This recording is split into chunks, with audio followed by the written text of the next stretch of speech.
السلام عليكم. صور انتشرت هاليومين بمواقع التواصل نسبوها إلي. أول شغل صور مبينة مو أني مبينة أصلا صور مفبركة. لأن بسهولة الفوتوشوب كل شي ممكن يصير بيه، وأني عندي صور دا أبوس بيها ابن أختي الصغير، وصور دا أبوس بيها أمي. كافي تفبركون صور على العالم، والله العظيم عيب عليكم وحرام عليكم. شنو راح تستفاد من تسوي هيك شي وفضايح للناس؟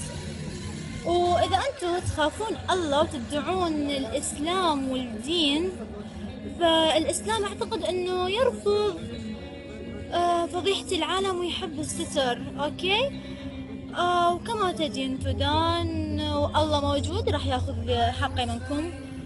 وشكرا للناس اللي وقفوا وياي. طبعا شفت بعض التعليقات الحلوة والزينة من بعض الناس، وإذا ردت الله يستر على عيوبك، فأستر على عيوب الناس، لأن الله ستار ويحب الناس اللي تستر أعراض العالم، مو اللي تفضحها وانتو 24 ساعة تدعون بالدين. أوكي. مع السلامة. باي.